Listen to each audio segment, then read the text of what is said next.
Okay, we'll make a start. Welcome to Tampere. It's the pre-tournament press conference here in Group B of EuroBasket 2025. We're joined by Great Britain with head coach Mark Studel and captain Carl Wheatle. Just a little bit of housekeeping. If you can make sure your mobile phones are turned off or on silent, that would be much appreciated. Obviously, the press conference is in English. We'd struggle in other languages, I think, at the moment. Carl might be okay on Italian. That's true. That's true. If you could announce who you are and the organisation you're representing when you ask your question, that would also be appreciated. Okay, so Mark, if I could ask you initially, what's ahead of this EuroBasket? What's your overall thoughts after quite a long preparation? Yeah. Hello, everybody. Really excited to be here the day before we play a basketball nation, a basketball powerhouse. Excited to open our campaign tomorrow. I've been really proud of how our group has worked throughout this preparation period. Professional approach, I think, from everybody in our group. You know, we understand where we are as a basketball nation, but I think that probably realization and that awareness is one of the things that drives us really positively. We know that every time we compete at this level, we will always be the underdogs, and that's a mentality that we embrace. So yeah, looking forward to tomorrow. I think our success in this tournament will be based upon, you know, the end of the group stage, obviously, and we've got to make sure that we stay together throughout positive moments and difficult moments. But I've been really proud of our preparation period. Been great to get acclimated here in Finland, and you know, the overarching feeling is pride and excitement to open tomorrow against Lithuania. Thanks, Mark. Carl, as the captain leading your country into EuroBasket, give us your initial thoughts, please. Yeah, I mean, the group's just really excited. You know, we've had a good preparation, and just over the qualification period and getting into the summer now, the group has really put our focus into being one of the best performing Great Britain teams. And now that we're here, that's what we want to do. That's what we want to carry forward. It's a tremendous honour to be a part of Great Britain basketball, to be the captain of this team, and to do this with my brothers, with my teammates, and the coaching staff. And yeah, we're all just really excited. We want to get started. We're ready to go. And yeah, we can't wait for tip-off tomorrow. Okay, thank you. Open it up to some questions. In the front here, please. Hi, Mark, Emmett Ryan from Ball in Europe. I suppose I might as well start off with the absolutely horrible one.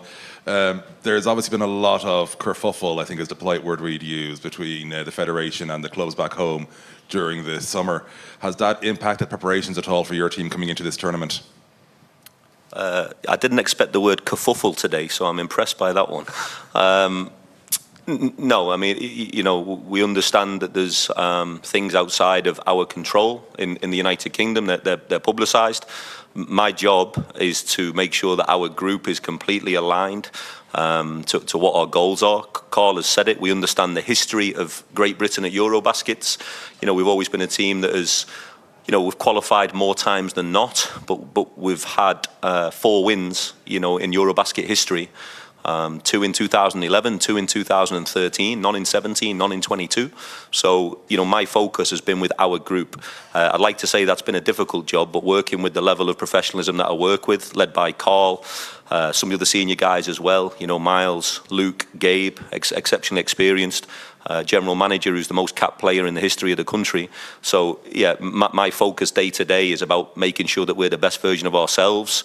I've been solely focused on that. Our staff has, our players have. Really excited to get going. Second row. Hello, I'm Marius Milašius from 15 Min, Lithuania. I've got a question to Carl. Your first opponent is Lithuania. What are your thoughts on them, and where would you see them amongst the contenders, and what are the contenders in your opinion in this EuroBasket? Yeah, I mean, we obviously know Lithuania's history in basketball. They're obviously one of the biggest countries in Europe when it comes to basketball, and we respect our opponents. We're obviously expecting a really physical game. You know, they're a very talented team with players across the board who can hurt you. So we have to be locked in on our goals and what we want to take away defensively, and how we want to attack them at the same time. Speaking on contenders, obviously you look at the Serbias, the Frances, Lithuania in itself, Germany, who are reigning world champs. So these caliber of countries who have had good prep, and obviously some of the players they have speak for themselves, and their resumes I guess don't need to be a reminder of the people. We know who those guys are. But yeah, I mean in a tournament anything can happen, and everyone likes to make predictions, but at the end of the day, it matters what you do on the floor. So obviously we know what the countries we're gonna play are capable of. We know obviously who Lithuania are, but we have to be ready to play GB basketball and do the best we can. I've got a question to coach as well. You'll be facing some famous coaches in this group, like Lassi Tovi, like Alex Mumru. Your tomorrow's opponent is Rimas Kurtinaitis, who's I think 26 years older than you. So how do you view this matchup and also other matchups that are coming to you, like in other games in this group? Yeah, I feel like I look 26 years older than I am, so good question. It's amazing, the correlation, the longer I coach, the older I look. You said Coach Mumbrou there. I just read before that he's in hospital, I believe, with an infection, so I really hope that he's okay, and I wish him a speedy recovery. I'm sure he wants to try and get back with his team, so I hope he's okay. Yeah, I'm privileged, and I'm not saying anything now that I haven't said to our group, that I haven't spoken on record publicly. Some exceptional coaches that I've looked to and tried to learn from. Really fascinating with different style of play and how different coaches approach national team basketball, and that always makes me reflect critically on how we approach it. And I think that the job of national team basketball is to maximise the strength of your group, maximise the potential that you have. And I look at many nations here that find a really unique way to play. So yeah, I think being in this environment is what you strive for your whole life. This is a position, I've been a part of national team basketball as a player from U18s. And then as a coach, I worked my way through the pathway from U15s, 16s, 18s, 20s and seniors. So I don't take for granted the responsibility of this position. I put my heart and soul into this, and I adore national team basketball. It's an honor to coach against, some of the regarded best coaches in the world. But again, I think, it's not to sound like a broken record, but my focus is my group. Every day I say to my staff, I'm trying to be an expert on my group, on what it takes for us to be in the best position for us to be successful. I love working with my group. I love the positivity. I love the challenge that we have with each other. And we know that, this is going to be an intense 5 games in 8 days in the first phase. And yeah, looking forward to do all that we can. At the back. Martinos Oslavičius from Lithuania. Is it easier to play without any British media around? Is it easier to play without any British media? I don't know how to answer that. That's a really, really good question. We have, a couple of media outlets in the UK. Hoopsfix at Sam Nita is exceptional. We have some other journalists. Again, I think I look at somebody like Sam Nita at Hoopsfix, who, with a lot of these guys, Carl and the other guys, they've done a really good job of profiling them from a young age. And there's some guys that are not in our group now where Sam has probably helped their career in terms of how he's profiled them. Sometimes we're always, we have an expression in England, swimming against the tide. We're always kind of swimming uphill against the tide to try and prove that we belong as a basketball nation. So, someone like Sam has done a really good job. I think it's great that we get to experience this level of coverage, with a room full of predominantly not British media. But yeah, it's not something I think about in all honesty. But I think, the coverage that we do have, if it helps grow our game and it helps reach, I guess, the younger generations in the United Kingdom, it can only be a positive. Back at the front. Take the front first, then we'll take the back. Emmett again, and just in case anyone was wondering, I'm not British, I'm Irish. So I know Mark knew that. Mark, obviously, when it comes to sort of people not being here, and the other factor is you've got a few of the sort of bigger name players like Tosin's an obvious one who aren't available for EuroBasket. Were you disappointed at the withdrawals and the players unavailable for the roster? I'm really proud of the 12 players that we've got here. Yeah, really proud. I think the 12 players we've got have committed. I think we had an extended group that came into camp. There's probably a lot of individual stories, about some of the names that you mentioned. Somebody like Quinn Ellis, who was a, instrumental part of us qualifying, and was desperate to be here, but unfortunately the stars didn't align. And then, there's other names that you've mentioned, other names I've been asked on record about. Everyone is a different situation, but what my mentality is and what our mentality is, and I have this in my life and I have this in my coaching approach, is we control what we can control. And I mean that with the utmost respect to everybody. So I am really proud of the 12 players that we've had, the 12 players who've made the final roster. We want to celebrate those 12 players. Some players are playing their first EuroBasket, some players are playing their third, and somewhere in between. So I think throughout this process we've made challenging decisions to get to our final 12, like all teams have, and I'm really proud of the group that we've got, and I'm sure that every single day we'll throw punches and we'll try and do the best that we can to be the best version of ourselves. At the back. Nicholas Senkaitis from LRT Lithuania. Coach, back there you mentioned that you are a great believer in British basketball. Do you believe that Lithuanian addition to London Lions as a general manager, ownership and coaching is helpful for a British basketball league overall? I hope not when they play against my team next season. Joking aside, I think it's good to have a level of experience, and the links with obviously Zalgiris and the level of basketball history that entails, and hopefully, how that can positively impact a lot of infrastructure, I believe.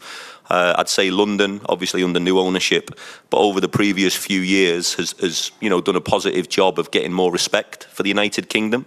I'd say, we've had other clubs in the UK that have competed at various levels of European competition, FIBA Europe Cup, EMBL, and those teams have held their own at that level, and I think we've got more respect, and I think that goes hand in hand with the national team, and how we've continued to fight and gain respect. Specifically with London, I see it as a positive thing. I'm really proud that we have a team competing in the Euro Cup. I think it's important that, again, I say this to everybody, that their budget, their resource, their infrastructure will be the highest in the league, significantly more than mine, for example, in Newcastle. But I see that as another challenge, and I see that, if we're able to bring that level of team, that level of player, that level of experience into our league, it should raise the level of the league on the whole, which in turn should raise the level of the game in the country. So for me, it's nothing but a positive. I've felt like that since London have been, the ones that have led that way with infrastructure. We've got other teams in the league now that have also managed to bring in extra resource and investment, and I think that's a sign that the league itself is going in the right direction. I don't want to cause a stir, but I'd sit here and say that the strength of our league is higher than what most people respect, in terms of some of those mid-level European leagues that we compete against. Really positive that, the Lithuanian influence in London, outside of games against Newcastle Eagles next year. I hope they have bad games against Newcastle Eagles, but the rest of it, when they play in the Euro Cup, genuinely, I'll be supporting them. They're not in your group, no? No. They're not in Carl's group. I was double checking that. They're not in Carl's group, so, yeah. Okay, if there's no more questions, Phil, I just have one more for you, Carl. The coach has mentioned coming through age group programs, all the FIBA age group competitions, etc., and you're also playing in a tough European league in Italy. Just talk me through that and how it's given you the ability to be on the senior team. Yeah, I mean, my journey started with the 15s, under 14s actually, England, and then I played every age group and every twice, usually through 16s, 18s, 20s to seniors. And I've been a part of the senior men's for coming up on 8 years. So to have done the whole pathway and been part of GB for this long now, it's a tremendous honor for me. It's not something I take for granted because we speak about it as a team, but everyone's had different journeys to get to this point. Some guys didn't play juniors and now on the senior team, when we've had others in the past who maybe did all the juniors, but didn't quite make it. So it's always a privilege to be able to be part of the national team and to live that unique experience of being one of the 12 players selected to represent your country in any tournament, whether it's Europeans at youth level or now at EuroBasket and hopefully for future competitions with the national team. So to get to this point it's an amazing achievement for all 12 guys that are on the roster. I try to make sure that guys appreciate the moment of it and what we have ahead of us. You know, we're playing in a tournament that not just for British basketball players, but basketball players all over the world don't often get a chance to do. If you go roster by roster, you know, it's 12 players per team, and you know, our maths isn't great, but however many players that is over the tournament, you know, that's the best 250 so or whatever it is sort of players right now in Europe, and you know, that's an achievement in itself. So we have to be appreciative of the moment, because you know, again, it doesn't come by for everyone, and so you know, to have done the pathways and to be at this point where I'm going into my second EuroBasket, it's nothing but pride, and yeah, I'm just happy to be here and to be able to continue to do this with the national team. Okay, any more questions? No, but it's 288. Just did it. I wasn't too far off, to be fair. You were close. You were close. Yeah, close-ish. Your percentages were good. Yeah. All went to Italian schools, not English schools. So let's British. I say British. British Italian, I guess. All right. Well, thank you, Mark. Thank you, Carl. Good luck for the tournament, and we'll see you for the rest of the week. Thank you. Thank you. Thank you. Thanks, lads.